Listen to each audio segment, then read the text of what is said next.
Thank you for coming to a ISGAP lecture with Jonathan Spire. Mr. Spire is a senior research fellow at the Gloria Center, IDC Herzliya. He is the author of Transforming Fire, The Rise of Israel-Islamist Conflict. Dr. Spire's focus of research is on Syria, Lebanon, and Israeli regional strategy. He's a columnist and an analyst on regional affairs at the Jerusalem Post newspaper. Dr. Spire has traveled extensively in the Middle East and has reported from Lebanon, Syria, and Iraq. He's a frequent contributor to print media. His work has been published in the London Times, The Guardian, the Globe and Mail, Haaretz, and a variety of other publications.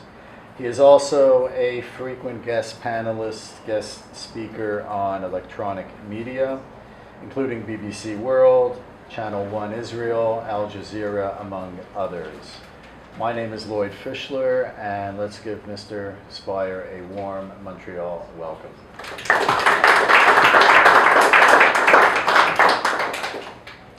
Thank you very much, and it's very nice to be here and to have the chance to address you on this important subject. What I'm going to be talking about for, I guess, something like the next 40 minutes or so is the issue of anti-Semitism in the contemporary Middle East. And following my initial lecture, we will have questions and answers session for, I guess, 40-45 minutes, or as long as the questions keep coming. I don't have a microphone here, or I have a microphone to be recorded, but not, so I hope people can hear me okay. If not, then we have a problem, because I don't want to start screaming and declaiming. Okay, well, to get straight to it then, say the following. The Middle East today is the most anti-Semitic region in the world. It is a region in which, perhaps uniquely in contemporary times, negative stereotypes of Jews, including ideas of Jewish conspiracy and nefarious and occult Jewish control of world power centers, exist freely in the cultural mainstream. One may find manifold examples of this in popular media and in cultural production in the modern Middle East. What I want to try to do in this lecture is, first of all, to give a few examples from the large amount of evidence of the pervasive presence of anti-Semitism in contemporary Middle Eastern societies. I will then note two approaches that seek to explain the roots of this phenomenon. I will then attempt a short survey of the history of anti-Semitism and anti-Jewish sentiment in the Middle East in order to ascertain which, if any, of these approaches best explain the reasons for the pervasive presence of anti-Semitism in this part of the world, and I'll then attempt some conclusions of my own on this subject. One need not spend a great deal of time traveling in the Middle East and conversing with locals before making the acquaintance of the rich variety of entirely negative stereotypes and conspiracy theories regarding Jews, which form a central element of mainstream political discussion in the region. An observer of events in the Middle East in recent weeks, for example, would have noted newly elected Egyptian President Mohammed al-Mursi attending prayers led by the popular preacher Futuh Abd al-Nabi Mansour. In the prayers, Mansour said, and I quote, "O Allah, destroy the Jews and their supporters. O Allah, disperse them, rend them asunder. O Allah, demonstrate your might and greatness upon them." The newly elected Egyptian president can be seen in a film of the event giving a fervent amen to these statements. As an example of the mainstream nature of anti-Semitic tropes and stereotypes in the contemporary Middle East, A recent study surveyed programming for Ramadan this year in the Arabic-speaking world and found a large number of popular programs directly engaging in anti-Semitism. For example, the Ashab al-Sabt bi-weekly show aired by Al-Rahma, a Salafist channel based in Egypt, features an anti-Semitic professor, allegedly a specialist in Hebrew literature, who uses the show as a podium to propagate conspiracy theories from protocols of the Elders of Zion and other theories about Judaism. Item 1. Item 2. Firqat Naji Atallah, a nightly series widely aired throughout the Middle East, depicts Israelis in classic anti-Semitic fashion, giving audiences the, and I quote, sweetest jokes about the cheap Jew, close quote, according to the NBC network, which is broadcasting the show throughout the Middle East. Another Ramadan favorite, the Il Hukm Ba'ad al-Muzawla candid camera style show, which airs on the Egypt-based An-Nahar TV, similarly provokes irrational and blatantly anti-Semitic reactions from its audience. Some guests have brutally beaten the staff in a recent, or members of staff in a recently aired issue of the show, after they were led to believe that these staff members were Jewish.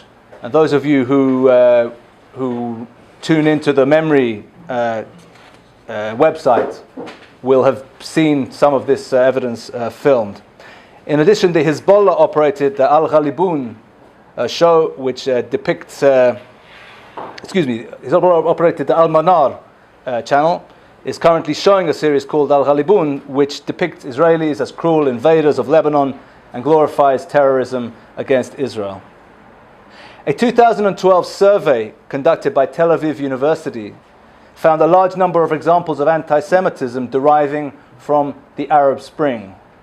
In Libya, it pointed to rebel claims, well known, I'm sure, to many people here, that the mother of longtime ruler and dictator Muammar al-Gaddafi was Jewish.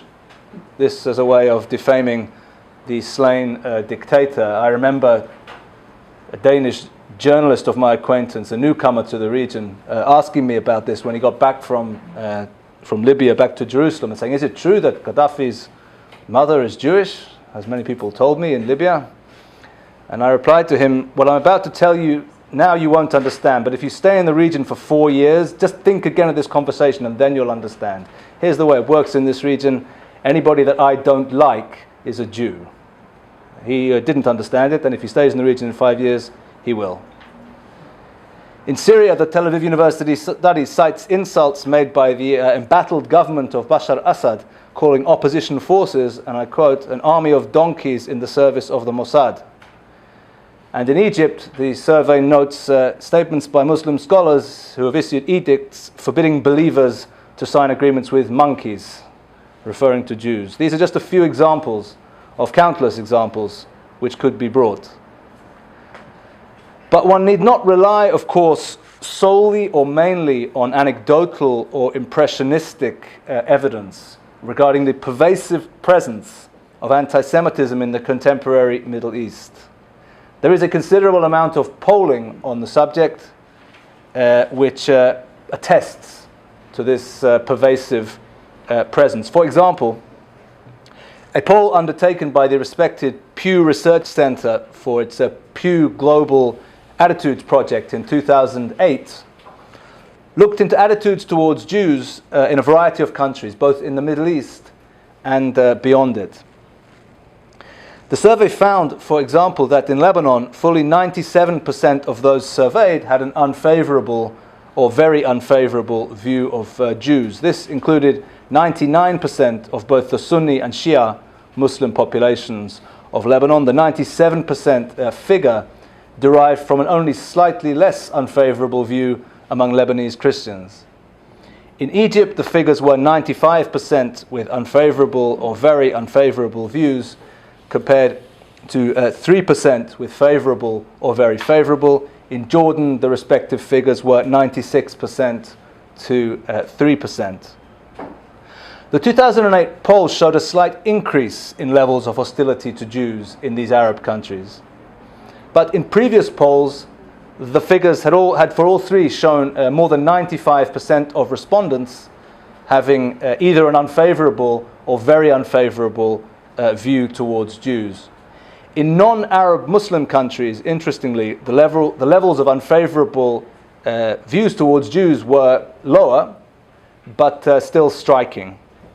In Turkey, for example, the percentage expressing either an unfavorable or very unfavorable attitude towards Jews was 76%, against only 7% having a favorable or very favorable view of Jews. In Pakistan, the figures were 76% to 4%.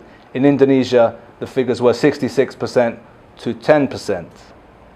For the purpose of comparison of the countries polled, those with the highest number of favorable or very favorable attitudes towards Jews were the United States, the UK, and France, with 77, 73, and 79% respectively. Canada was not among the countries polled, so I can't enlighten you with regard to the local attitudes. I'm sure you know all about them.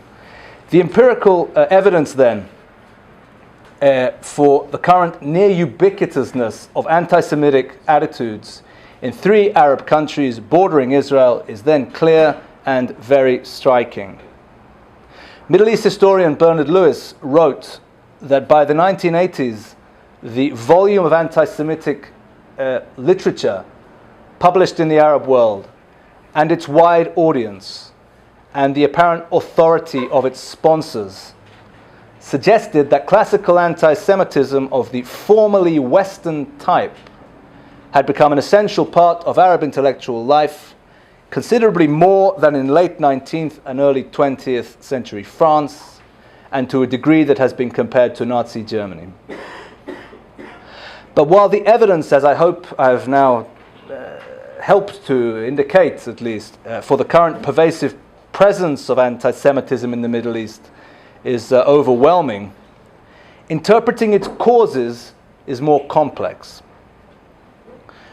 Broadly, 2 schools exist which seek to account for it, which I will call here the modernist and the perennialist schools.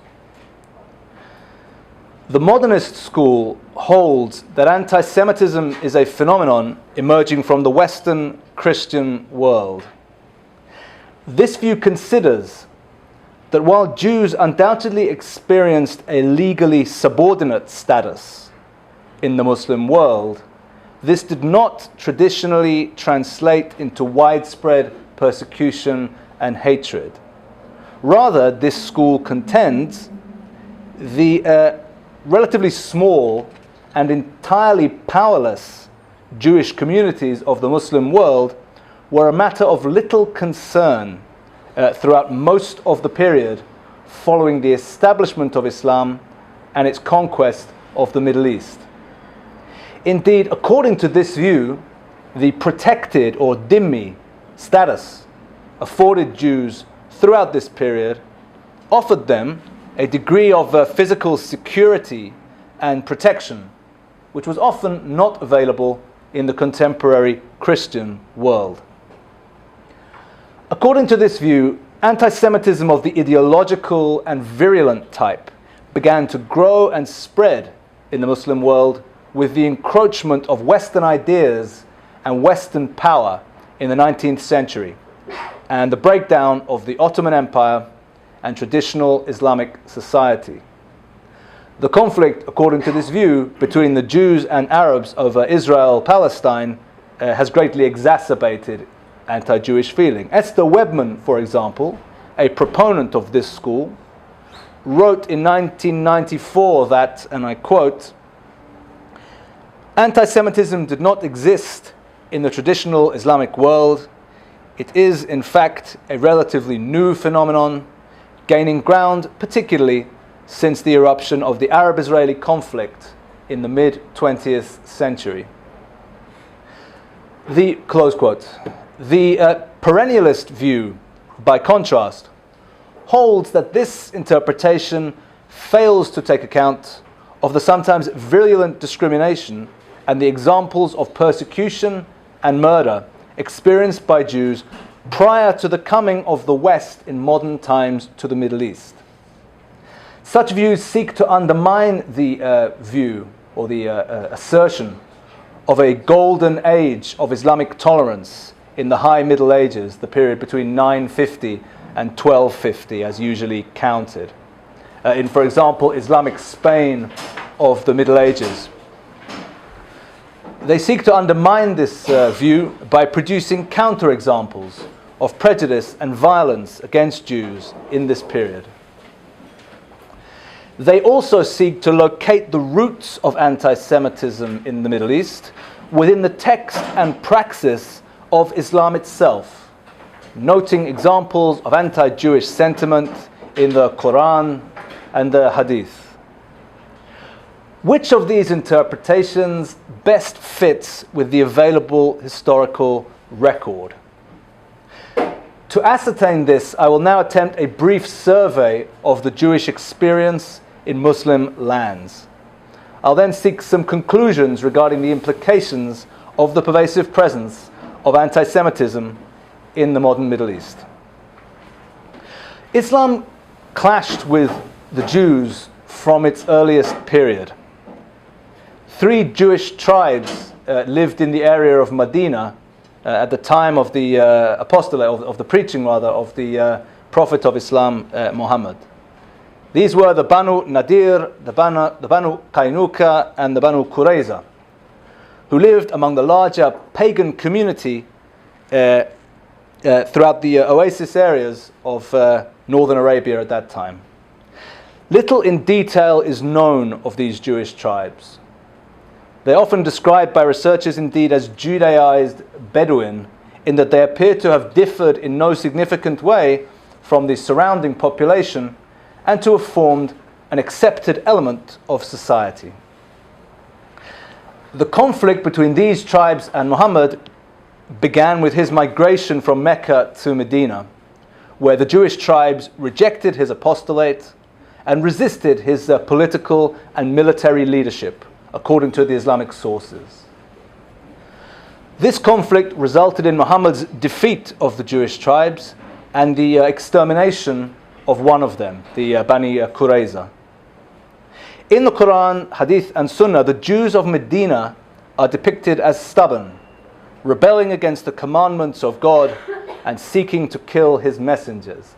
The Quran, Surah 5, verse 82 states that, and I quote, "You will surely find that the people most hostile to the believers are the Jews and pagans," close quote. However, classical Islamic literature has treated these episodes as fairly minor events in the history of Muhammad, which in any case ended with the utter defeat of the Jews. According to Surah 2, verse 61 in the Quran, and I quote, "They were afflicted with humiliation and poverty, and they felt the wrath of God, because they used to disbelieve the signs of God and kill his messengers unjustly.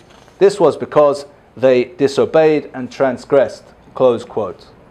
Following Muhammad's death, from the period 632 to 661 as usually recorded, Arab Muslim forces launched successful attacks against the Byzantine and Persian empires, adding much of their territory to Islam's own new and growing empire.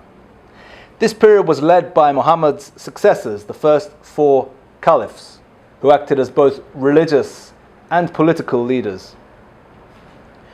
During the 7th century, the majority of Middle Eastern Jewry had lived within the Byzantine Empire, whose territory included what are now Syria, Egypt, Israel, Jordan, and Lebanon.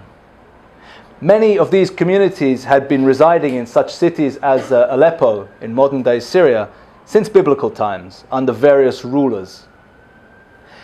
Byzantine policy dictated that all non-Christians, including the Jews, were burdened with high taxes and strict religious restrictions.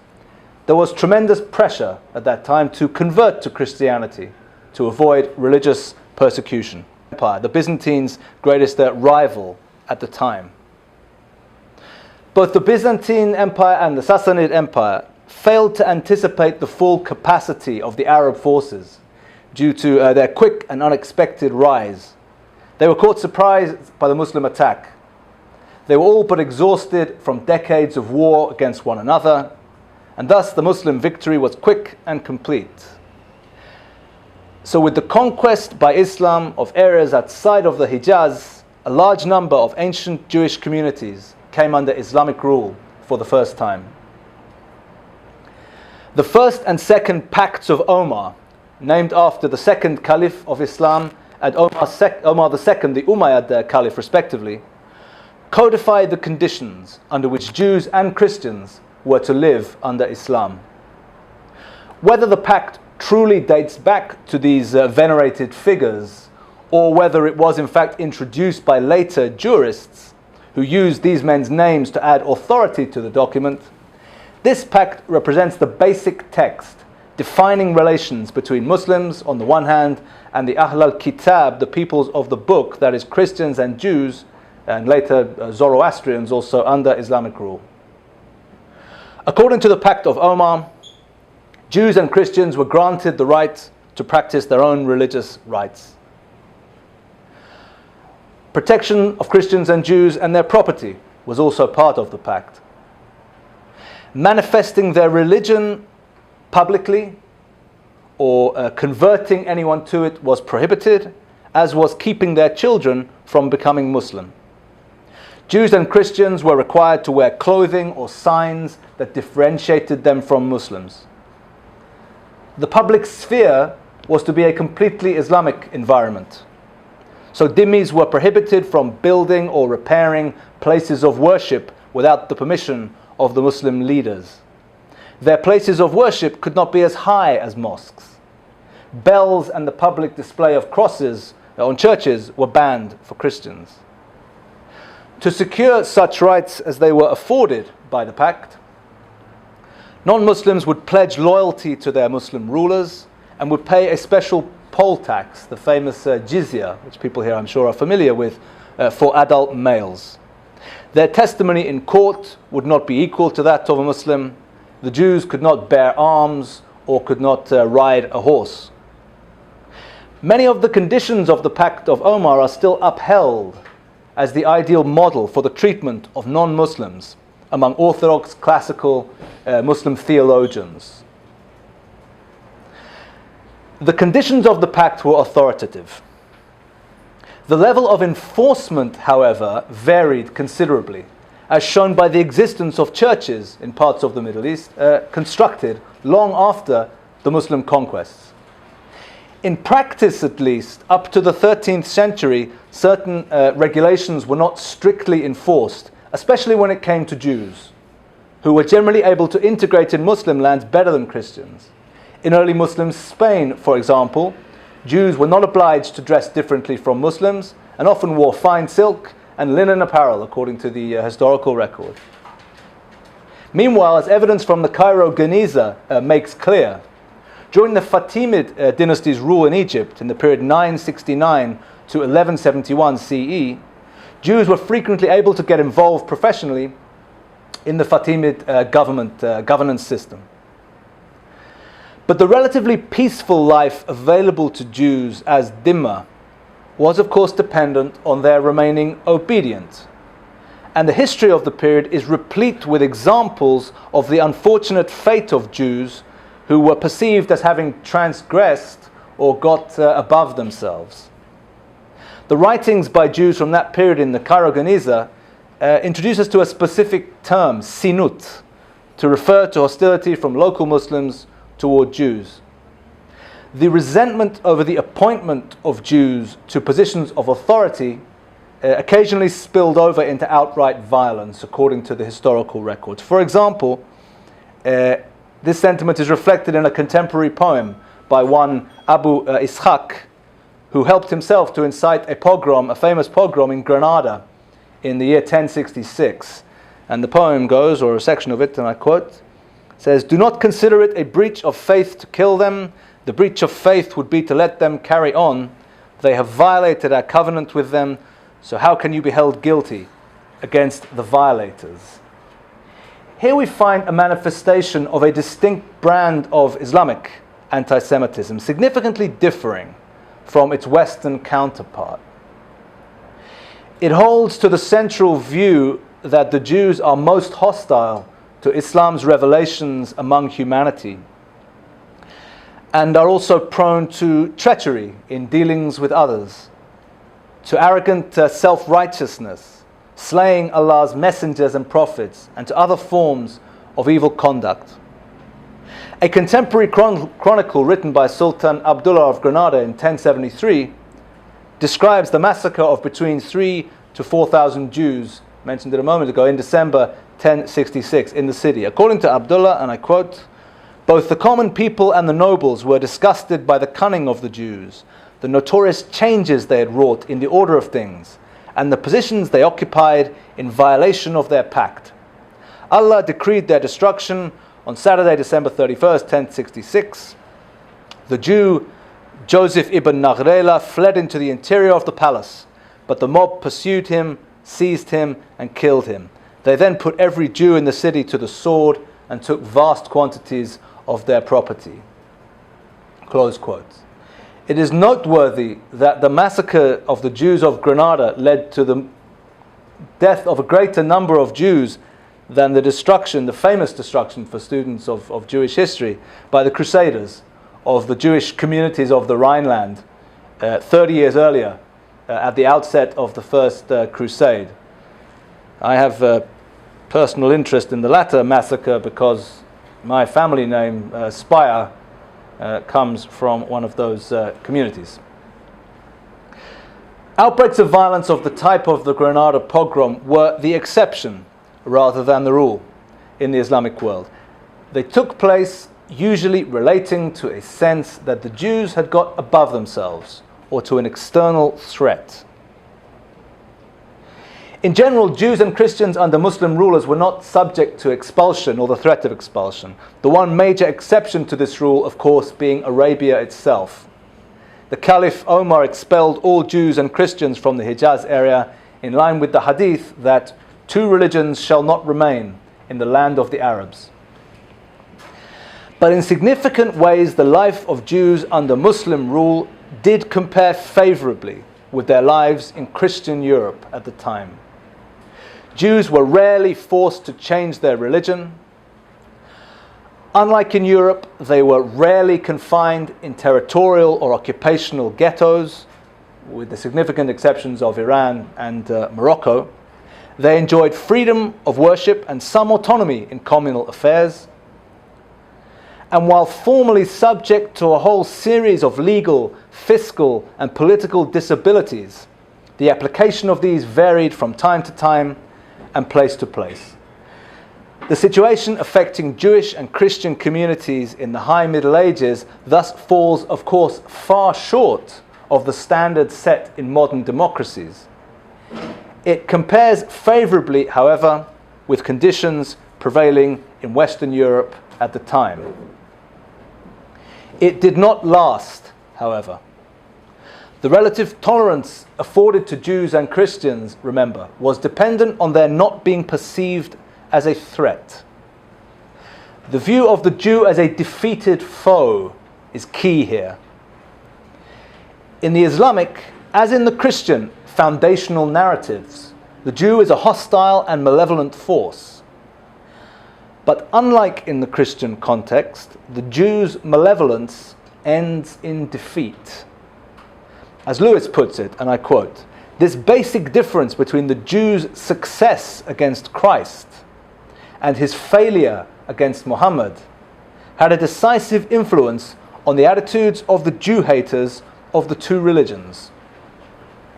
For the Christian, the Jew represented a dark and deadly power, capable of deeds of cosmic evil. For the Muslim, he might be hostile, cunning, and vindictive, but he was weak and ineffectual, an object of ridicule, not fear." Close quote. This lack of dangerousness, or of perceived dangerousness, attributed to the Jews in the Muslim world worked in their favor. But of course, it did so only in those periods when the Muslim host community felt itself sufficiently secure. As the Muslim world began to feel itself increasingly weak, put upon, surrounded. So it became increasingly suspicious of the non-Muslim communities in its midst, and so their situation began to decline. If we observe, for example, the harshly discriminatory policy of the Berber Almoravid dynasty, who arrived in Spain in 1086, and the even more fanatical Almohad Berber Muslims after 1146 to 47 in Spain, it becomes clear that any notion of a golden age for Jews in Muslim Andalusia is largely a myth. The Almoravids directed their depredations mainly against the Christian Dhimmi population. But the Almohads carried out widespread slaughter of Jews. This dynasty abolished the Dhimmi system, offering Jews the choice of conversion, exile, or death in many of the areas they conquered. The famous Jewish philosopher and physician, Yosef ben Maimon, or Maimonides, was forced to flee the Almohads with his family. But it is also important to note and remember that Maimonides and his family did not seek refuge in the Christian world, where at the time they could in no way have expected better treatment, but rather they made their way to Egypt, where famously Maimonides became a physician at the court of Salah al-Din. So to sum up then, the position of the Jews under Islam from its inception was one of institutionalized legal inferiority. This inferiority had no exception, but its implementation varied from time to time and from place to place. The harshness of Muslim rule tended to correlate with the level of confidence and security felt by the Muslim rulers and their community, where they felt reason to suspect their Jewish or Christian subjects, so the harshness of their rule tended to increase. As the confidence of the Muslim dominion began to subside, as enemies began to attack its borders, so its tolerance of non-Muslim minorities declined. And as the Muslim world began to become influenced by Western ideas, so Western anti-Semitism or Western-style anti-Semitism began to appear among Muslim communities. This introduced a new virulence and new motifs into views of the Jews prevalent in the region. The arrival of the distinctive Christian type of anti-Semitism came into the Islamic world in several stages. It began in the High Middle Ages with Christian converts to Islam. The second stage came with the Ottoman expansion into Europe, which brought large numbers of Greek Orthodox Christians under Muslim rule. The blood libel was endemic in these areas, and it came to the notice of the Ottoman authorities through the disturbances this would cause at Easter time in their new Christian dominions. This was the first time, by the way, that this particular libel had been known in Muslim lands. In the course of the 19th century, accusations in the Muslim world of ritual murder committed by Jews became almost commonplace, cropping up all over the empire, most famously, of course, in Damascus in 1840. The real penetration of modern-style anti-Semitism, however, came in the 19th century. It began among the Christian Arab communities who had the closest contacts with the West. The Christians had economic and commercial as well as religious reasons for opposing the Jews, who were their commercial competitors. And during the second half of the 19th century, the first Arabic translations of European anti-Semitic writings were published, mainly from the French originals. The very first was a tract published in Beirut in 1869, purporting to be the work of a Moldavian rabbi who had converted to Christianity.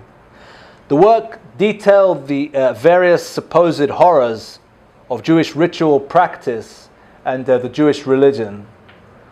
The introduction of the Talmudic theme in Muslim anti-Jewish polemics, very much well known and common nowadays, also dates from this period and from Christian sources. Of course, the entry of Christian-style anti-Semitism into the Muslim world in the 19th century was not taking place in a vacuum. Rather, it forms part of a larger picture in which the Christian West having overtaken the Muslim world in terms of societal and technological development, was now beginning to physically encroach upon the domains of Islam. By the beginning of the 20th century, much of the Islamic world had been conquered by the European empires. Two related movements arose to combat Western power in the Middle East. These were Arab nationalism and Islamism. Each of these movements claimed to represent the authentic response of the region to Western incursion. But each also in its own way was deeply influenced by Western ideas. Arab nationalism, through such writers as Sati al-Husri, later Michel Aflaq, Salah al-Din al-Bitar, adopted the German-style romantic and organic type of nationalism. Islamism also bears many of the hallmarks of a nationalist revival movement, albeit one which sees the Islamic Ummah as the community which has been invaded and which needs to revive its authentic consciousness and practice in order to resist and fight back against invasion. These movements emerged in the ferment of the early 20th century. They were coterminous with the emergence of modern Jewish nationalism or Zionism. Though rivals to one another, both Arab nationalism and Islamism are deeply permeated with anti-Jewish ideas and images in their literature and propaganda. The rise and triumph of Zionism and the emergence of the State of Israel represent a core trauma for the Islamic world in modernity. As we have seen, the traditional Islamic view of the Jews is one which might be described as contemptuous, but also largely indifferent. The Jews were a subaltern, a submerged people with a clear, inferior place in Islamic society. That such a people had successfully rebelled against this status, and by doing so had even defeated Arab and Muslim armies and had re-established themselves in their ancient homeland, a place also of high importance to the Arab and Muslim worlds, represented a calamity of the first order. The reversal of this situation remains a matter of immense importance for millions throughout the Islamic world. The establishment of Israel thus constitutes a focal point for the coming together of a number of elements of central importance in the contemporary Islamic world. The sense of humiliation at the hands of the Christian West is personified perhaps most strongly in the victory of the Jews on Islamic soil over Muslims. This sense of humiliation and the desire for revenge is fueled paradoxically by the permeation of traditionally Christian ideas regarding the Jews as a noxious and powerful enemy into the Muslim world as a result of Western encroachment. Such ideas were alien to traditional Islamic society, as we have seen, but the Muslim world is today the place in which they flourish, while such ideas have retreated to the fringes in the West. Muslim Brotherhood founder Hassan al-Banna conceived, for example, a view of the Jews and of Zionism as a sort of occult cosmic force against which it is a holy duty to fight. Such ideas remain manifest today.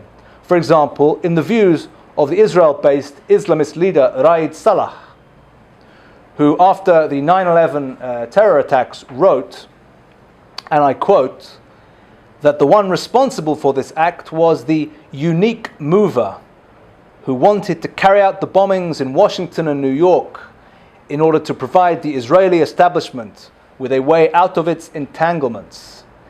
The unique mover found a suitable way to warn the 4,000 Jews who worked at the World Trade Center so that they did not come to work on September 11th, 2001, close quote. It's the traditional Muslim view of the Jews.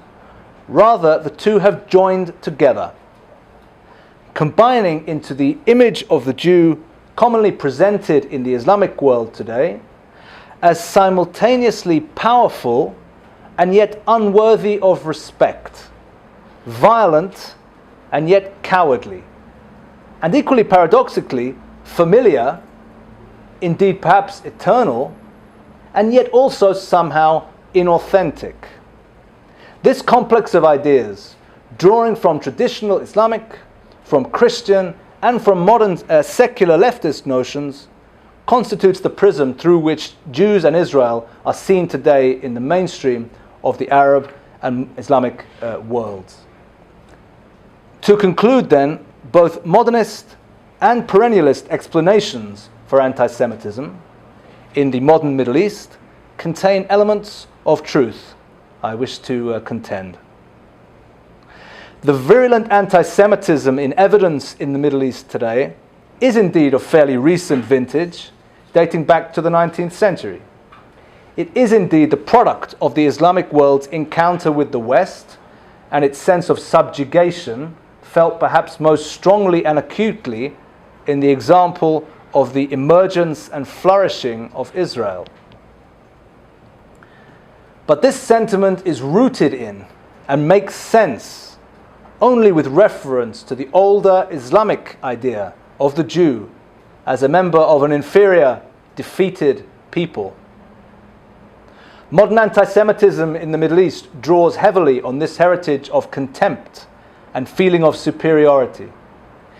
Indeed, it could cogently be argued that it is precisely the Jew's status traditionally as a despised and somewhat ridiculed figure in the Middle East, which makes his current rise and ascendancy a matter of such anguish in large parts of the Middle East, and the restoration of the proper order of things such a matter of urgency. That this despised figure can rise up demonstrates just how far the Middle East and Islamic world have fallen in the sentiments of millions of Middle Easterners today. I would suggest that it is, by way of conclusion, that it is this aspect above all others which lends anti-Semitism in the contemporary Middle East its peculiar fervor, and which is likely to ensure that it will be with us for a long time. Until, indeed, I would suggest, and on this I'll close, that a radically new way of viewing both recent and older history emerges into the mainstream and into mainstream discussion in the Middle East. That, I realize, has been a long and exhaustive survey. I hope you found it interesting, and I'll be happy to take your questions. Thank you very much.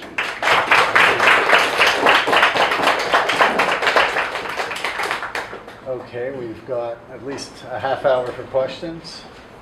Mr. Creedon?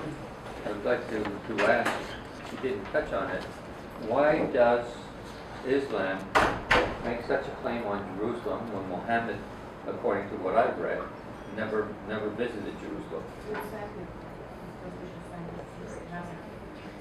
I think, isn't he supposed to have descended to heaven from Jerusalem? We can have a general discussion if you like, or I don't mind. I'm happy to be Let's let quiet. the speaker answer the questions, and then we will worry about. We'll have one question at a time and an answer, right? That's cool with you. Yeah. Unless you have. I'm very fine with that. First of all, Jerusalem has an important role in early Islamic political history, and it's worth going into some detail about this. It was the Quran mentions that Muhammad ascends to heaven from the furthest mosque, the Al-Aqsa Mosque. Of course, the writings themselves don't say where the Al-Aqsa Mosque is situated. During the period of Islamic dynastic wars in the early years in the early centuries of the religion, the Umayyad dynasty was dominant in Damascus, its capital, and they were looking for sites of historic importance to Islam, of historic justification for their dominance in the locality which they controlled. They were aware of the holiness of the Temple Mount area, from its being a well-known place of holiness both to Jews and subsequently to Christians.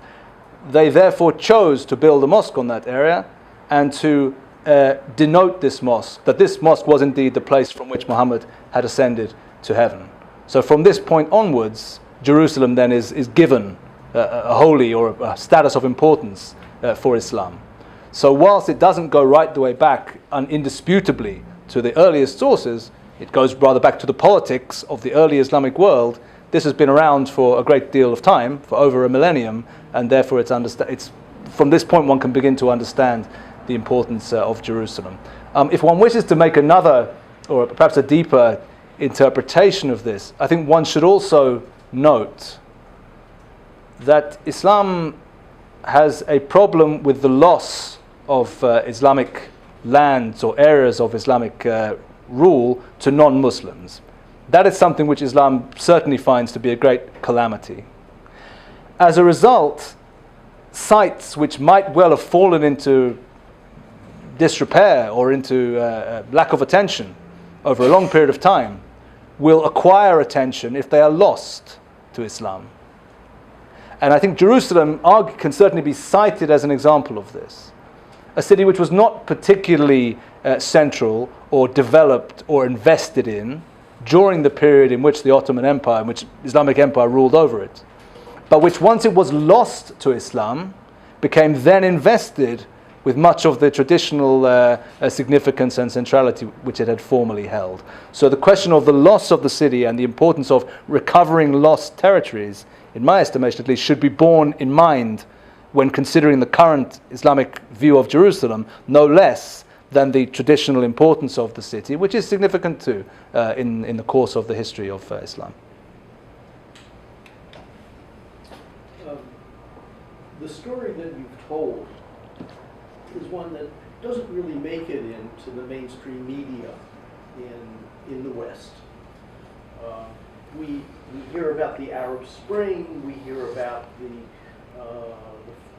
fluorescence of democracy and our hopes and dreams for the Middle East, but this kind of story, even in the Arab Spring, many occasions of stars of David on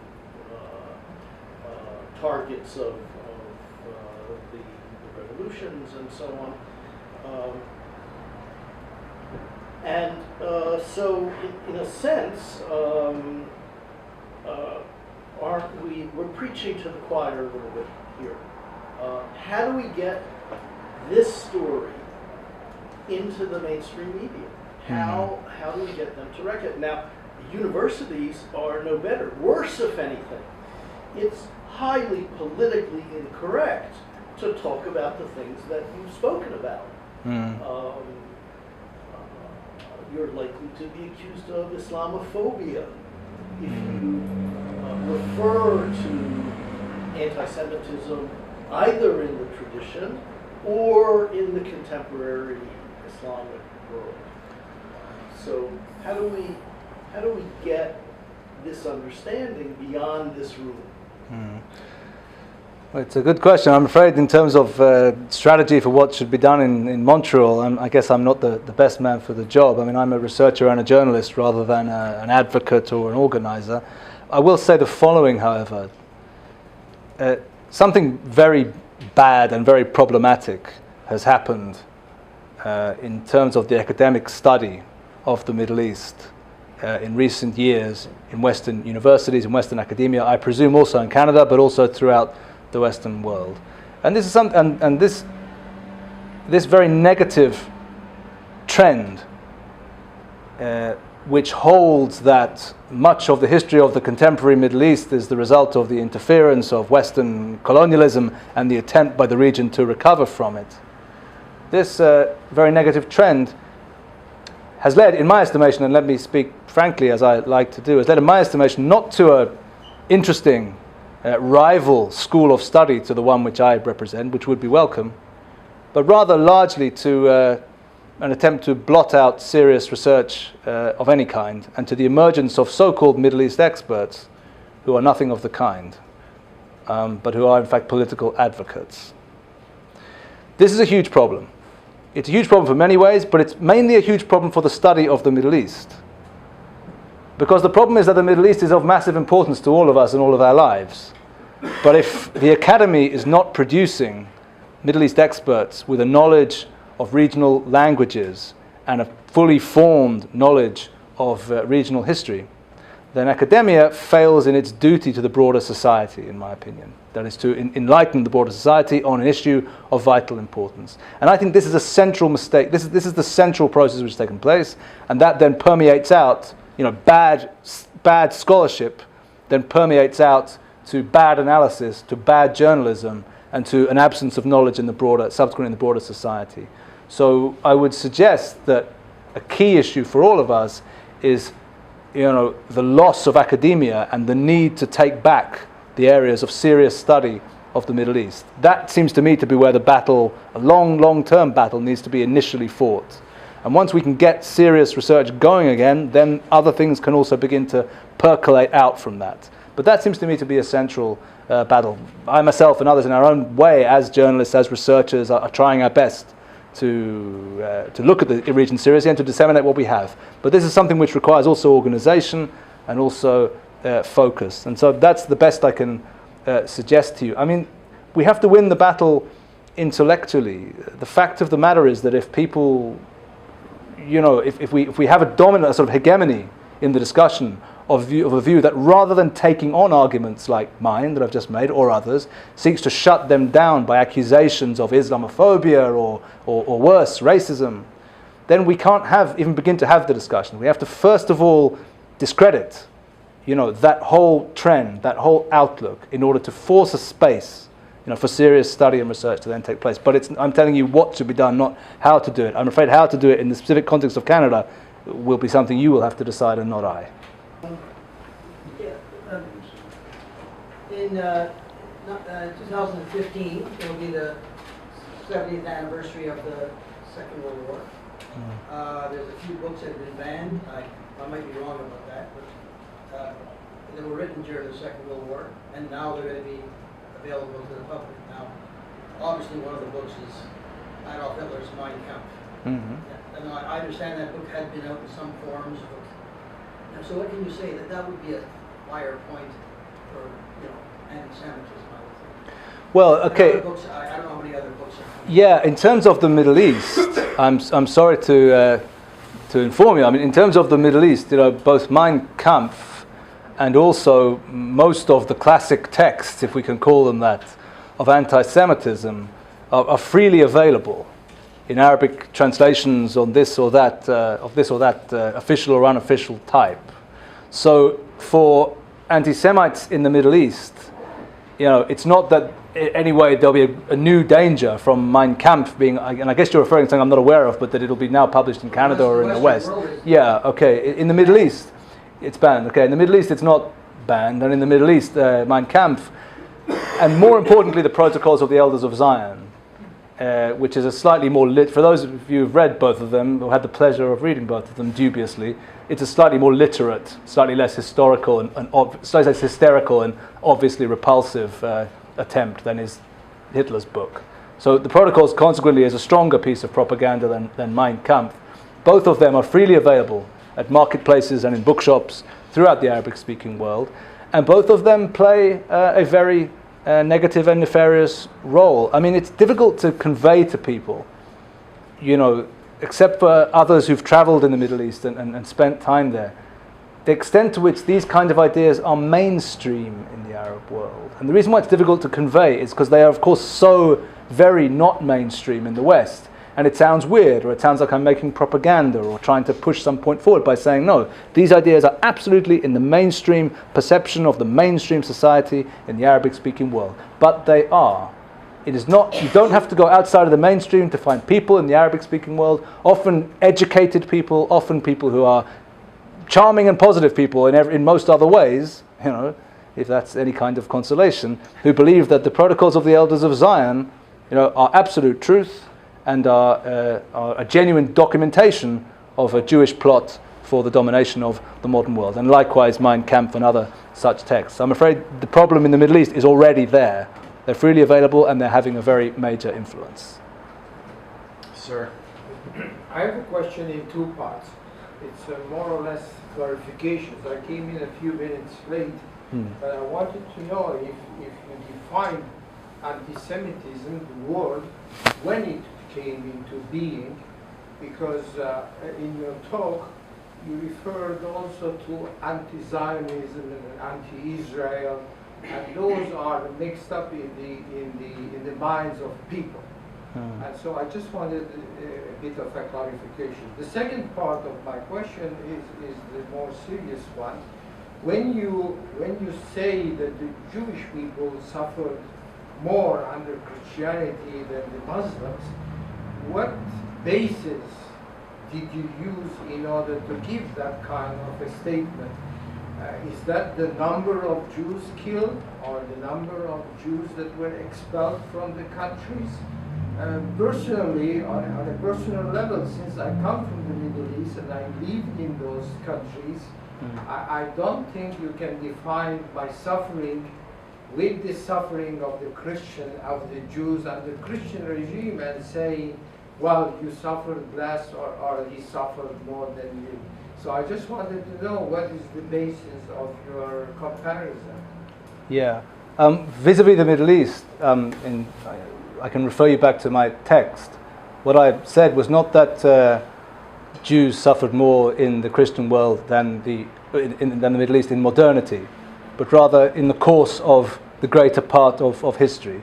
So unless you were living in the Muslim world in the 12th century, I don't mean to be sarcastic, but I'm referring to the earlier period, not to the later period, just so I can be clear. So I think you misunderstood what I said, and that's the answer to what I'm telling you. Are you referring to number of years or population? Oh, sure, absolutely. I'm referring to the numbers killed, the numbers expelled, yeah, the nature of legal restrictions on Jews in the larger part of the Christian world compared to the Muslim world. Absolutely. If one takes, for example, the early period, the 11th or 12th centuries, then undoubtedly the legal restrictions, the dhimma system imposed on Jews in Muslim Spain offered a less virulent form of oppression to, for example, the expulsion or slaughter of the entire Jewish population of England, yeah, carried out in 1290. Absolutely. I mean, there is mass slaughter and then there is discrimination.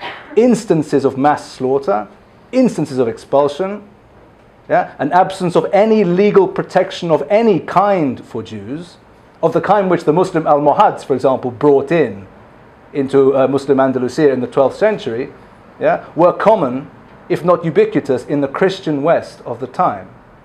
The actions of the Crusaders, for example, the mass slaughter of Jews undertaken by the Crusaders, have parallels in the Muslim world. And I mentioned the pogrom in Granada of 1066. But according to the historical record of the time, they were significantly fewer, in example, than were taking place in the Christian world. So these are the kind of indications. And by the way, I absolutely do not mean to, and for this reason I want to clarify what I said. And I understand from the way that you heard what I said exactly why you asked the question. So I wanted to just make it absolutely clear. I'm not referring to, in this instance, to modernity. That is to say, since the Enlightenment, since the birth of secularism 300, 400 years ago in the Western world, the West has achieved levels of tolerance and levels of integration for Jews in certain parts of the West, not all, but in certain parts of the West, which of course outstrip anything which was remotely achieved by the Muslim world in antiquity or in the Middle Ages rather. But if we go back to that earlier time, then yes, I do think this is the situation. With regard to anti-Semitism, again, it's a fair question. Of course, it began to be used, as we know, coined by the anti-Semitic Austrian politician Wilhelm Marr in the late 19th century. But I mean it to mean prejudice and discrimination and hatred towards Jews. I use it in the broader sense here, in that I would also include in it theological hatred of Jews, not only racial hatred. So it's a fair question, and that's the way I've used it here. Over there. Well, I think when you No. modernity, I'm sorry, was it? It's okay. Should be next. It's okay. Talking about modernity, I think the instances of pogroms and under the Russians, and of course under Hitler, outdid anything any tolerance that was achieved during the Enlightenment. I think the Jews lost more people in the Hitler era than ever before, because they had technology to do this. Yeah. I think the Jews would have suffered more in earlier times if technology was available, and the Germans had this, so they were able to kill more than 6 million Jews. Yes. In a very few years. I agree with you, and that is why, and if I'm required to quote myself again, I will, that is why I said, in parts of the West, and not others, Jews achieved a level of, such as Canada, for example, Jews achieved a level of integration and tolerance which has no resemblance to anything achieved by the Islamic world in the Middle Ages. That's what I said 5 minutes ago. I absolutely stand by the statement, and, I hope it's now clear. When I say parts of the West, I obviously do not include Nazi Germany or Soviet Russia. I hope we're now clear on this. Let's hear from some students, please. Hi. I would like to have some kind of clarification about modern anti-Semitism in the Middle East. Yes. I lived a little bit in Israel, not 5 years, but in and out, maybe. And I've seen a difference between anti-Semitism and anti-Zionism, especially in the countries surrounding Israel. And I would like to know if right now, in the current situation after the Arab Spring, aren't we talking more about anti-Zionism than anti-Semitism? Right. Yeah, it's a good question. First of all, let me answer by referring back to some of the figures quoted in the early part of the talk. The Pew Research Poll did not ask about attitudes towards Israel or Zionism. It asked about attitudes towards Jews. Yeah, and it found that between 95 and 100% of those polled in 3 Arab countries bordering Israel, Lebanon, Jordan, and Egypt, between 95 and 100% of those polled had either a favorable or an unfavorable or very unfavorable attitude towards Jews. This does not relate to Israel or to Zionism or anything else. This, finds a quite astonishingly and unprecedented and uncomparably high level of hostility or negative views towards Jews in those Arab countries, which is absolutely no parallel anywhere else in any other country, in any other part of the world. So this is, I think, a good statistic. This is the Pew Research. This is not the World Zionist Organization doing the poll. It's the in Lebanon. This would be a challenge for them also. This is the Pew Research Center, one of the most globally respected polling centers. So this indicates to us, I think, the level of anti-Jewish feeling that exists. I would refer you also to the example of President Morsi in the mosque recently in Cairo. Very, very problematic. Again, the preacher, a popular preacher in Cairo, speaks about Allah, invokes or requests of God, to destroy the Jews in their entirety. The president of Egypt gives a fervent, on film, on the internet, on YouTube, gives a fervent amen to this desire and to this wish. The preacher does not say, please destroy adherence to the revisionist trend within Zionism, or to Likud Central Committee members. He says, Jews, right? So, yeah, so 1 second. I'll certainly give you the chance to come back, but just to conclude the response. So these examples, which of course are a tip of a massive iceberg that I could bring, are examples of hostility toward Jews, not towards Israel, not towards Zionism. Let me just conclude by, since we're talking about our experiences in the various countries, by saying that, I find it strange that people who travel in the Arabic-speaking world, rapidly come across one of the first Arabic words they learn is mu'ammara, right? Conspiracy. Everyone knows who the mu'ammara is, who is responsible for it. This is part of mainstream Arab discussion. It is. I'm not making it up. I've been there and I know what I'm talking about. In other words, these kind of stereotypical views to which looking at Israel, but which see Israel in a completely strange and surreal light as the center of a global conspiracy, threatening the entirety of the Arab world, I would argue this cannot be defined under anti-Zionism. Yes, it is. This is focused on Israel, but it is looking at Israel in such a way which it's only possible to look at Israel in this way if you are also introducing previously existing stereotypes of the Jew as powerful, as noxious, as conspiratorial, as threatening, and so on and so forth.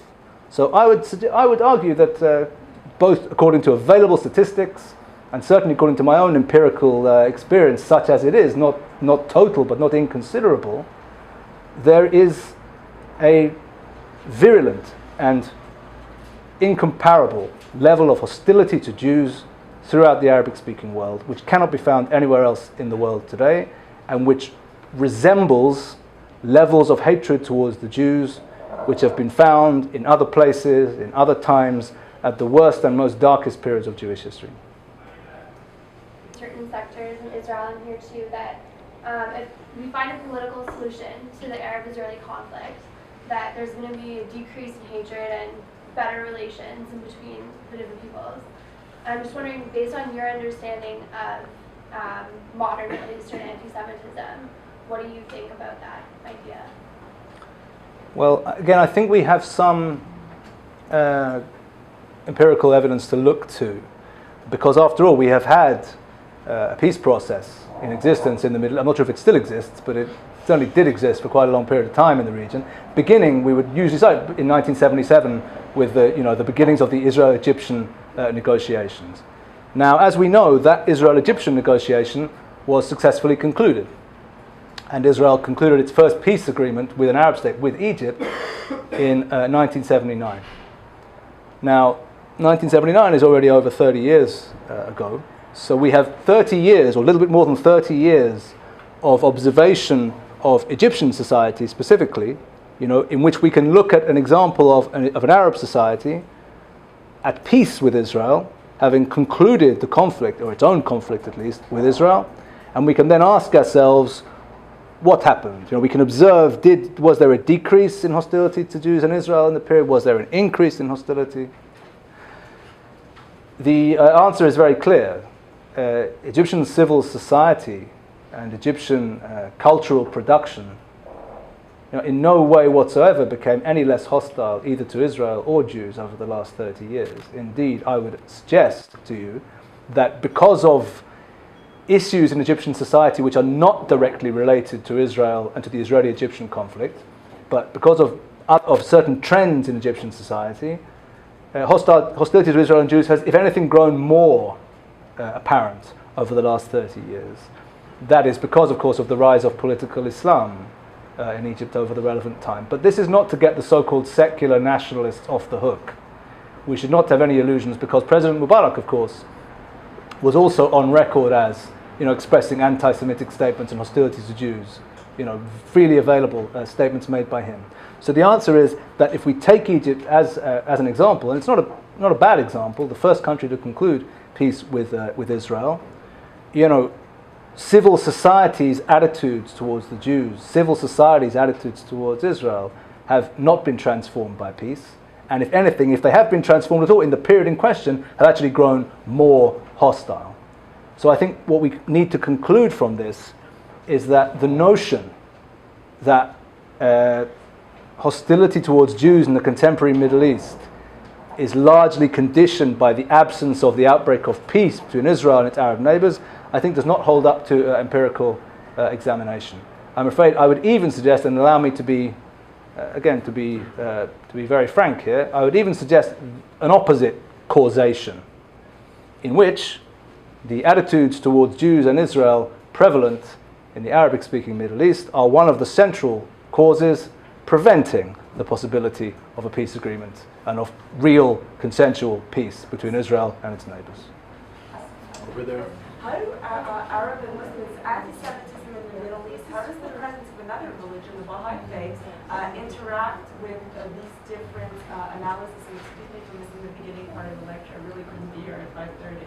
Sure. And I'm just very interested. I have a number of questions, but I want to look at the tape first, just to make it around. No, I didn't talk about the Baha'i faith. I didn't talk about... Arabs and Muslims hate Baha'i. Some Arabs are Baha'i. Where does that First of all, it's important to understand that the traditional place of Judaism and Christianity in Islam and in the Islamic domain is unique, is not comparable to that of other global religions. Actually, that's not true. I need to add Zoroastrianism, which also is usually also considered to be one of the religions of the book, the peoples of the book, Ahl al-Kitab. Right? This affords Jews and Christians traditionally a very specific place in Muslim society. Now, it is a subordinate place. This is something I talked about a bit earlier on, but I'll repeat it, and I'm sure people won't mind. They are given a specific subordinate, but noted and codified place in Muslim society. Now, that place does not apply to all non-Muslims living under Islam. It applies to Jews and Christians and Zoroastrians living under Islam. Now, the Baha'i faith, of course, did not exist in the early stages of Islam's conquest and of Islam's emergence. The Baha'i faith only emerged in early modernity, if I'm not mistaken. The problem has been for the Baha'is, and indeed for other faiths not considered to qualify under the rules of people of the book, is that they have no rights afforded them by traditional Islamic documents and jurisprudence. As a result of which they have come under very difficult situations indeed, and a great deal of oppression, and of course in Iran today and elsewhere we know continue to suffer from a great deal of oppression. It is not, may I venture, entirely a coincidence that the main center of worship, if I'm not mistaken, of the Baha'i faith in the Middle East is in Haifa. That is to say, it is in one of the few areas of the Middle East, not currently, and we hope also not for a long time, under the rule and domination of Islam. The Baha'is and other non-monotheistic peoples or non-monotheistic faiths have a particularly hard time of it under Islam, and the Baha'is find themselves geographically in the Muslim space, and therefore they suffer correspondingly. But if we look also at Muslim attitudes towards Hinduism, in the point at which the Muslim world collides with Hinduism, we find there also a very, very deep and deeply problematic, I would argue, attitude towards what are regarded as pagan religions, which are simply seen as having no place at all in God's revelation from the point of view of Islam, and therefore no corresponding legal position in the way that Christians and Jews traditionally have. Yes, please. I heard that you have been to Syria and that you have had the opportunity to see what the rebellion is, what's going on there, the situation. I was hoping that you would talk about it if you don't mind. I'm happy to talk about it. Would you like to ask me a specific question, or I can just talk in general? Well, there's a lot of questions concerning the rebels, and are we talking about the Brotherhood, the Muslim Brotherhood? What kind of rebels do we have there? Are we talking about a takeover by radical Muslims? Eventually, Assad was to leave the power. So, what did you see? What kind of rebels are we talking about? Sure. Let me answer that, and let me first of all just say to people, because not everyone necessarily knows that I was recently in Syria and so on. So let me just say I visited Syria twice this year. The first time in February, and the second time in late September, just about a month ago. The first time to Idlib province in the north of the country, and the second time to Aleppo Governorate, and then Aleppo City, just next to Idlib. On both occasions, I was accompanied by, or I was accompanying, people from the rebel forces and from the political opposition to the Assad regime. For fairly obvious reasons, I wasn't able to interact with or question or speak to people who supported the regime, still less people who are actively engaged in defending the regime. But it means that I can answer your question, I think, with some degree of knowledge vis-a-vis the rebels, the rebellion specifically. And the answer is as follows. First of all, this revolt is without a doubt primarily a revolt of the Sunni Arab section of the Syrian population. In fact, I would even put it more specifically, the Sunni Arab rural section of the Syrian population against the Alawi regime, which they perceive as having discriminated against them also ethnically and religiously, and also economically. And so, that's the force that's driving this rebellion forward. That is to say that the heartlands of the Syrian rebellion are also the heartlands of conservative Sunni Islam, of Arab conservative Sunni Islam, because there are Kurdish Sunni Muslims in Syria too, in the country. Which means that almost by its nature, yes, this rebellion will tend to have a conservative Sunni Islamic character. Now, that's not the same as saying that the rebellion is therefore obviously and inevitably going to be controlled and run by Al-Qaeda or by the Muslim Brothers, or still less by Al-Qaeda. That's where it starts from. But from my own observation of the rebellion, I can say that this is a rebellion which has no coherent central leadership of any kind. Rather, what it is, the armed revolt against Bashar al-Assad, is a conglomeration of various different localized brigades and battalions which loosely cooperate with each other and which sometimes don't cooperate with each other at all. So depending on who you meet and who you speak to, you can get a very different impression. Now within that picture of loosely organized local battalions and brigades, there are some which are Sunni Islamist in nature. There are some which are extreme Sunni Islam, which are Al-Qaeda, Salafi in nature. And there are some which are also secular. Now, I've interviewed some of the leaders of the Liwa al-Tawhid, the Tawhid Brigade in Aleppo City, which is the largest single military unit operating on behalf of the rebellion in Aleppo, in the key front of Aleppo City. And this Tawhid Brigade is undoubtedly ideologically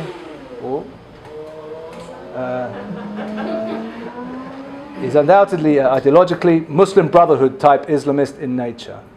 There are other forces in Aleppo which I've observed which are undoubtedly Salafi, jihadi in nature, and there are also others which are secular. But what we notice and note is that it is the Islamist brigades which have the clearest strategy, the Islamist brigades which have the clearest long-term vision. Most of the secular forces just want to bring down Assad, and whatever comes next they'll sort it out. The Islamists have a clear sense of what they want to build, of the Islamic State they want to create, one. And secondly, and this is crucial to note, it is the Islamist forces which have been the main recipients of such international aid as has been made available to the rebel forces in Syria. That is, and here I think Western policy has to justify itself too. That is to say, the West, the United States, basically chose to not get involved in Syria and chose to contract out the support for the rebellion to three countries: Turkey, the Kingdom of Saudi Arabia, and Qatar. Many of us who are analysts of Syrian politics and of the rebellion wrote or said at the time, if you want to contract out the management of the rebellion to Saudi Arabia, Qatar, and Turkey, don't be surprised if what you get is a Sunni Islamist rebellion.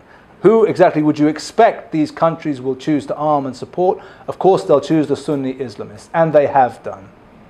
Which means that while it may well be arguable that this is just Sunni Islamism's moment in the Arab Middle East, and that this rebellion started out from the most rural, conservative Sunni parts of the country, it is also, the West, I think, must also bear a measure of blame and responsibility for the fact that the strongest and most powerful growing forces in the Syrian rebel side right now are those of an Islamist nature.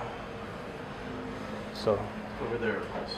How do you think anti-Zionism and anti-Semitism are related? So do you think that anti-Semitism is the main force behind anti-Zionism, or do you think there is something else involved? And another part of this question is, what do you think is the root of this activity on campus, anti-Israel activity on campus, and what does anti-Semitism have to do with it, and what can we do to sort of prevent it and debunk it? Yeah, it's a huge couple of questions, but let me, not at all, it's fine. Look, with regard to the connection between anti-Zionism and anti-Semitism, certainly in the Middle Eastern context, it is quite impossible empirically, not only theoretically, to separate the two. That is to say, it's just, anti-Zionists who have no prejudice of any kind whatsoever against Jews, in my experience, are just pretty thin on the ground. It's very hard to find them. Now, I think that the figures back me up on this. In other words, when I quote, I don't mean to go on and on about the Pew Research Poll. It's not Torah Sinai, right? But it's a useful tool to note that anti-Jewish feeling appears to be more or less ubiquitous in these societies. So it seems to me that the anti-Zionism, if what we mean by anti-Zionism, I think we do mean this, is the desire to destroy the legally recognized sovereign state of Israel, a very strange and extremist desire. Anti-Zionism is a strange... so I'm starting getting off the point. Let me just examine another point.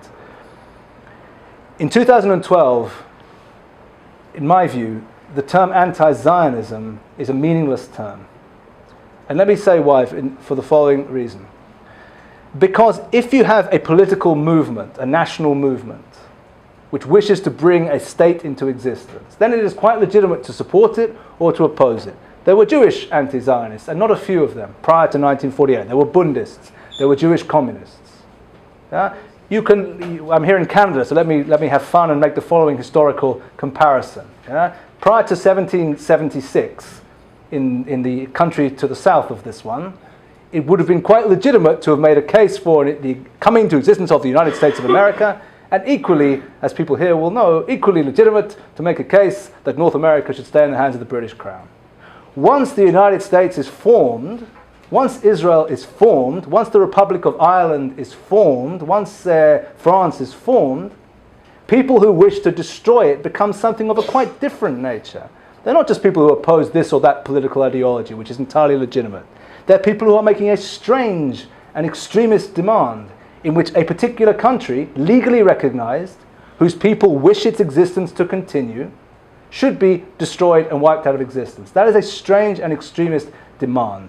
In my view, the term anti-Zionism used in 2012 is an attempt to obfuscate that fact, is an attempt to pretend that the strange and extremist desire to destroy a people and a country is in fact simply the objection to this or that political philosophy, which most of us would see as being a quite legitimate thing to do, to challenge this or that political philosophy. So the term itself, I would suggest, in 2012, is a lie. This then brings me to the second part of understanding of the second part of your question.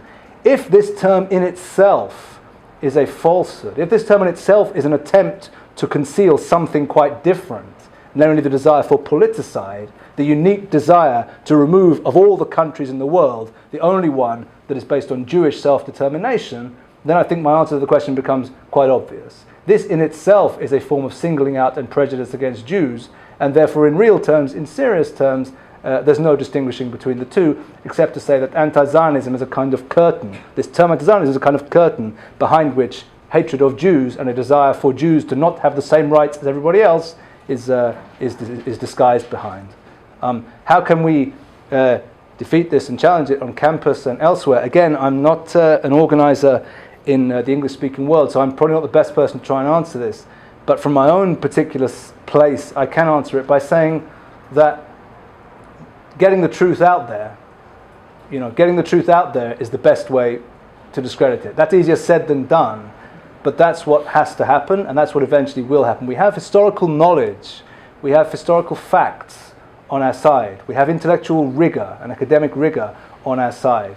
The other side has a lie at the center of its claims. Ours does not. Let me just refer you to an anecdote or a scene from a movie that I like very much, which is a Polish movie made in the early 80s about the Solidarity movement in Poland. And there's a scene in it in the late 1970s between two activists of the free trade union movement, a father and a son, in the city of Gdansk in Poland, just after they've been crushed once again by the communist forces. And the son asks his father, why do you remain so optimistic about the fact that we're eventually going to win this?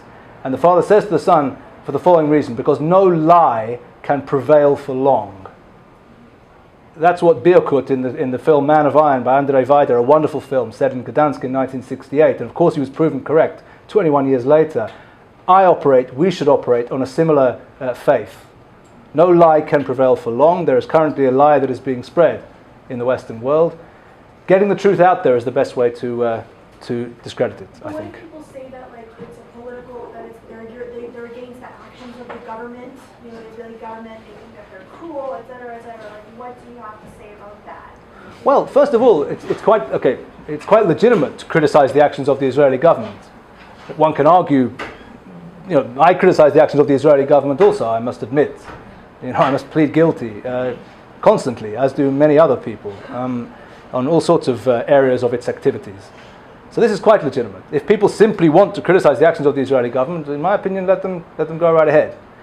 If you have a sense, however, that their criticisms of the Israeli government appear to be unique, that they appear to be criticizing the Israeli government on a basis which they do not criticize other governments in other countries, if you have the sense that their solution to their criticisms of the Israeli government is that Israel cease to exist, then you have business with a quite different kind of situation. So I would suggest to you that you need to ascertain that. Ascertain it by asking questions. Ascertain it by arming yourself, with the ideas and with the facts of the history. And if you, having asked those questions, conclude that the person you're talking to genuinely just thinks that Israel, the government of Netanyahu, has made some wrong decisions, then you should, by all means, leave that person alone and bother them no more. How about the lady over here? I know you're not a mind reader, but do you have any idea? How do you know that? Can you talk about your impression of Obama's Middle Eastern policy? That's one question. Okay. And the other thing that I would like to ask you about is how do you understand what happened in Libya and what's going on in Afghanistan? Wow. Let's maybe stick to the first question. Okay, well, with regard to, I mean, again, we're here to talk really about anti-Semitism in the Middle East, so it's not quite relevant. Let me just briefly say the following. I do think, without wishing to take sides on the U.S. presidential election, I do think that the current president has not succeeded in understanding the core dynamics of how things work in the Middle East. I understand what he was trying to do. I think what the president thought he was going to do when he came into office was to try to repair the terrible damage, as he saw it, which the previous administration had done in terms of America's image in the Middle East. The problem is that he went about it, in my estimation at least, quite in the wrong way. Because what he thought was that if you express empathy for people and if you express understanding for their culture and their traditions and so on, which is a nice thing in general to do, but he thought if you do that, this will produce political results. It'll produce the increasing value, so to speak, of America's image and American strategic coin in the region. And so he went to Cairo in 2009 and he gave that speech in which, by the way, people will remember he insisted on Muslim Brotherhood people being in the front row and committed, in my opinion, a grave error. He then compounded this, in my estimation, by failing to back and being seen to fail to back long-standing American allies in the Middle East. Ben Ali in Tunisia, Mubarak in Egypt. He then compounded that failure by failing to confront long-standing American enemies in the Middle East. Assad, Syria, the Iran of the Ayatollahs, and so on and so forth. What this comes down to, in my view, is the following conceptual failure. He thought that what you need to do with enemies in the Middle East is to make them like you, and what you need to do with friends in the Middle East is, well, that's less important. They'll just be your friends anyway. It doesn't work that way. What you need to do in the Middle East is make sure that your friends know they can rely on you, and make sure your enemies know that they should fear you. This president, in my estimation at least, has failed to do both. The actions of the United States in the region of the last 4 years have produced the following situation. America's traditional friends are either no longer in power, some of them are in jail, or they're in power and very scared and very worried. America's traditional enemies, on the other hand, are looking at their strategic backer, the Iranians or the Russians, and saying, boy, thank God I chose the right side. Thank God I chose the right patron. I, Bashar Assad, yeah, so to speak, Bashar Assad, yeah, if I'd chosen the wrong patron, I'd now be either in the good outcome in jail, or in the bad outcome 6 foot under the ground, like Gaddafi. But I'm still there, and why am I still there? Because my backers, Russia and Iran, are backing me all the way. In other words, the actions of this administration, in my estimation, in the Middle East, have resulted in a serious devaluation of American strategic coin in the region, a serious devaluation of the value of the Americans as a patron. And whoever it is that comes into power or continues being in power after the elections in November will be faced, first and foremost in the Middle East, I wish to suggest, with the task of rebuilding that strategic coin, making America once more, a solid backer to its friends and an enemy to be considered, to its enemies. A situation which does not currently exist. And we probably don't have time, so I'll be happy afterwards to talk about Libya and Afghanistan if you'd like me to ask about that. Maybe one more question and then we'll... Mr. Roskis? You certainly, I was going to say you're painting a very bleak picture in terms of anti-Semitism in the Middle East, but I think it is a bleak picture. But I'm wondering if there's anything positive that you see. As a second part, is there anybody in the Arab world supporting your work? Right. Is there anything positive which I see? Look, I talk all the time as part of my work to people in the Arab world, also from the Arab world who are no longer in the Arab world, and also within the Arab world.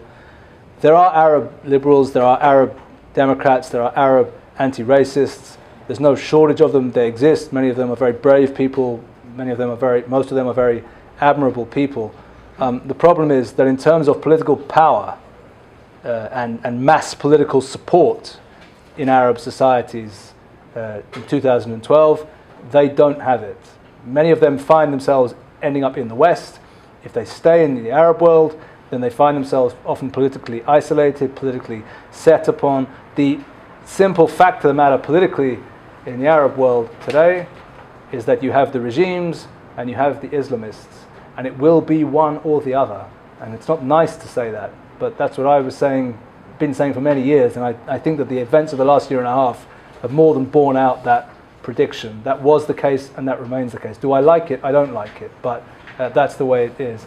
Let me end on a supremely cynical note, which won't make any of us feel any better, which is, you asked me, do I see anything positive in all of this? Frankly, what I see positive in all of this is that whilst I may be depicting very anti-Semitic and anti-Jewish societies in the Arab world, I'm very, very happy that there are very, very few Jews living in any of those countries anymore. And I'm very, very happy that the vast majority of Jews who did live in those countries and who suffered greatly in them for many years and many generations, they or their descendants are now able to live either in the West or also, of course, in the Jewish sovereign state of Israel, which more than justified its historic task, I think, in the successful absorption of most of the ancient Jewish communities of the Middle East. So while it's tragic on a certain level that the Jewish community of Baghdad, which existed since the time of the first temple, no longer exists, the tragedy is made less so, I think, when we consider just how successful and just how happy most of the descendants of that historic community are in Israel today.